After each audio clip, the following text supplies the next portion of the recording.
back to explore more autistic history and the Autism Wars. This is part 57 of a series.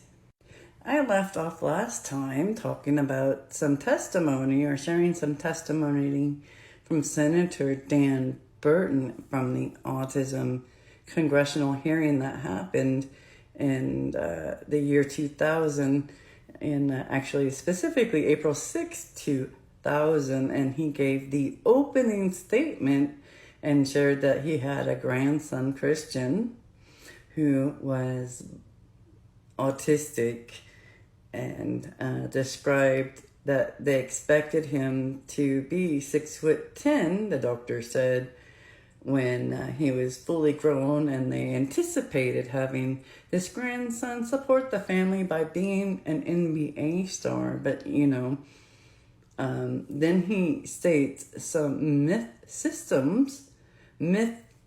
belief systems about the cause of autism right there on the stand as if it were fact, and legitimizes to an entire nation of people, and C-SPAN, who's showing this, which is his intent, I'm really sure, this idea and myth about autism that has zero legitimacy. Zero, but it will go on. It's still happening. This thought process. So I'm going to go back to his testimony, and it's all tragedy narrative about his grandson being autistic. And this is the same senator who did not want the ADA to pass, the Americans Disability Act, and gave some really heinous reasons as to why. So he's incredibly bad already, we know, for those of us who are disabled. So now he has an autistic grandson. And here's what he says. He was born healthy. He was beautiful and tall. He was outgoing and talkative. He enjoyed company and going places. Then he had those,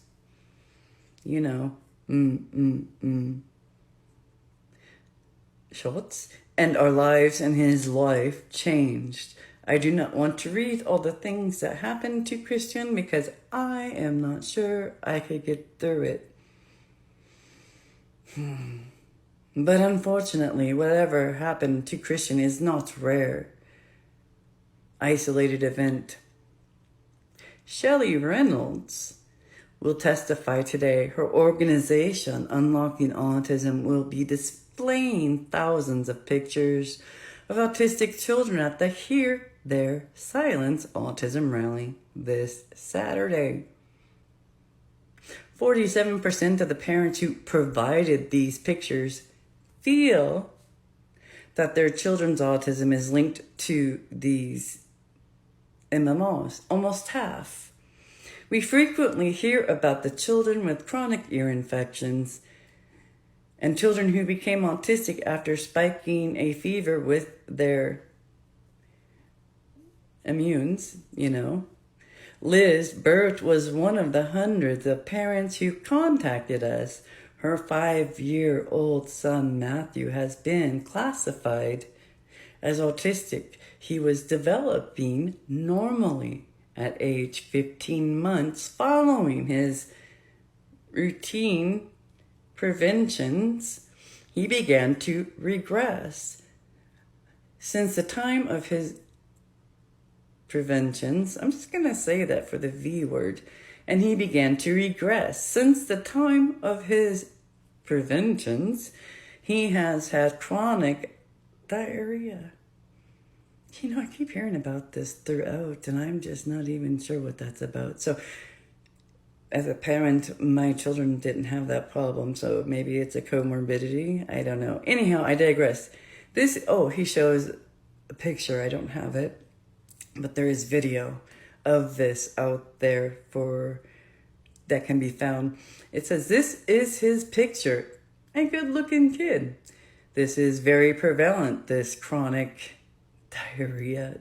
What the fuck? All right, in autistic children, Matthew also did not sleep on a regular basis for over 3 years. Liz took her son to numerous gastroenterologists and prominent medical facilities in the United States with no resolution. Finally, this past November, Liz took her son to London, the Royal Free Hospital. A team of medical experts there examined Matthew. Medical experts in London at the Royal Free Hospital? Who could they have found? These doctors felt that Matthew had a bowel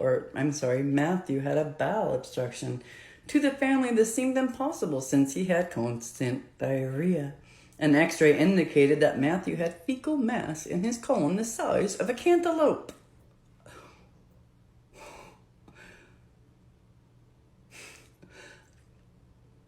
Give me a moment. After the obstruction was cleared with laxatives, Matthew underwent an endoscopy and a colonoscopy. The lesions in Matthew's bowel tested positive for the measles virus. Here we go. You know it. Ooh, quacks. Doctor, not a doctor anymore, but apparently he still had that status. I don't know. Andrew Wakefield and Professor John O'Leary will be testifying today. Thank you, Dan Burton, for legitimizing these outlandish myth systems as fact, and they're just simply, oh my gosh. All right, let's continue. Their research has uncovered a possible connection between inflammatory bowel disorder in children with autism who receive those MMRs and have measles virus in their small intestines. And there you go. There's one front of the Autism Wars in the autism community. This is Bernard Rimland's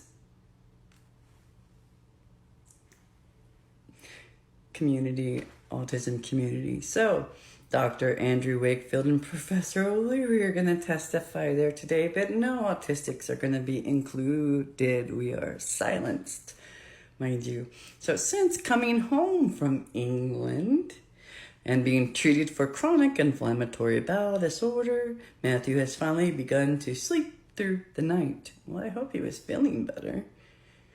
I know that this is a welcome relief for his family. Unfortunately, Matthew's story is not that unusual in children with autism.